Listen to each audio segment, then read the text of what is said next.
Jayhawks beat the number 16 Missouri State Bears in a 2-1 victory with a little help from pitching and defense. Let's take a closer look into how the Jayhawks pulled out a win. It was a beautiful evening for a Jayhawk win on Tuesday, but unfortunately the fielding didn't start out too pretty with an error by Rudy Carey. However, Blake Wyman of the Jayhawks made up for it with a clutch catch, to end the first inning, and that's how it's done, Jayhawks. Bottom of the first, a picture-perfect play, almost looks like Eric Hosmer out there on first base for the Missouri State Bears. We jump ahead to the bottom of the fourth, lays down an A1 sack.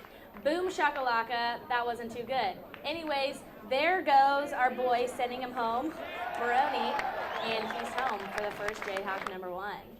We are now bottom of the sixth, and big things happen with Maroney starts off stealing third. He's chatting with the third base coach right now. What a big game for Maroney. We ended out with Devin Foyle writing his thank you notes all the way into right field for a sac fly, sending our final Jayhawk, Joe Maroney, home for a final score of 2-1 against the Missouri State Bears. All right, boys, let's break down this game. Actually, we're not going to break down this game. We're going to play a little game called One Word. We've already played a game. We're getting 2 games this time. Okay, so this is how it's going to go. It's called One Word, and the boys are going to fill in. Ben Krause's early season performance has been blank. You feel blank for Ben Krause right now. Next, KU's chances of winning against TCU are blank. And finally, we should feel about KU's baseball program blank. All right, boys, to start it off, Ben Krause, early season performance has been blank. Nick. Effective. He gets the job done on the mound, just doesn't have enough offense to show for. We know he has an array of pitches, but he just doesn't get that run support. Right. I'm going to say phenomenal. He has a sub-3 ERA. He's just pitching lights out. He leads the staff in every major statistical category except record. Yeah. Because like you said, Nick, he hasn't gotten the run support behind him. But his individual performance has been phenomenal. Okay. You feel blank for Ben right now. Embarrassed. As Kev said, 1-3 record.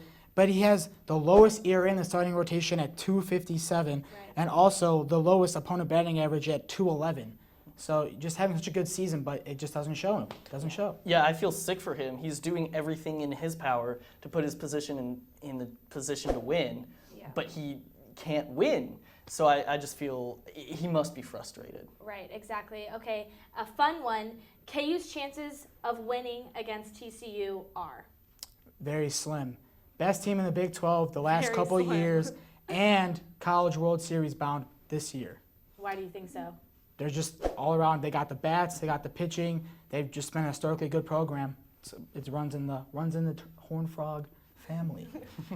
I agree. I'm going to drop a big word on you. Okay. Infinitesimal. And I like this word, Kev. I like this. They're really small. We haven't seen enough from this team, pitching-wise, hitting-wise, consistency-wise, to make me think that they're going to do anything in a 3-game series against a team that could be in the World Series and could win the whole thing. So I say very small, infinitesimal. Okay.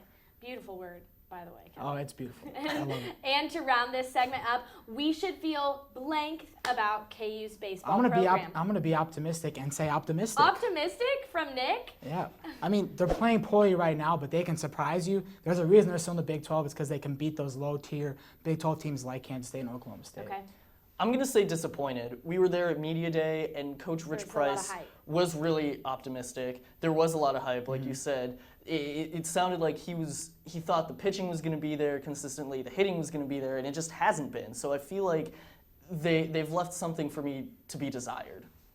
Right. Okay, guys. So we are going to take a look ahead at what's going to come for the Jayhawks.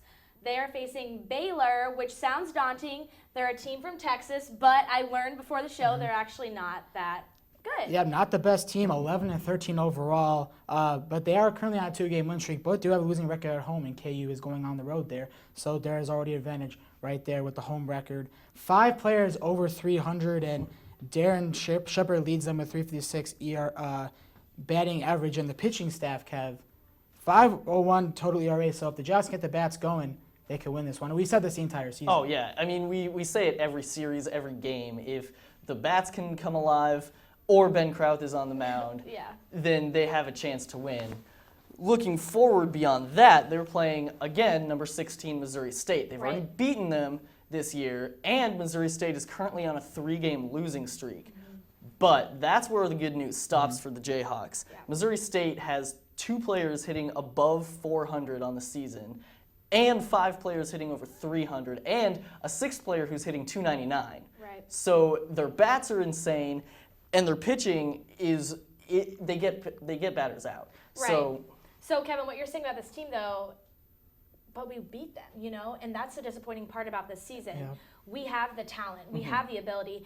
In this game on Tuesday against Missouri State, they started playing small ball, sack fly, sack bunt, running people home, doing it, grinding it out. If they can do that, I think they can beat them again. They have a chance, but it is at Missouri State, excuse me. Right. And you know the Jayhawks are, like you said, really inconsistent. So yes, they did beat them earlier, but are they gonna? Is the same team gonna show up? Yeah, exactly. All right, guys, coming up next, we are talking Jayhawk softball. We have tons to cover as conference play is in the near future. Stick with us.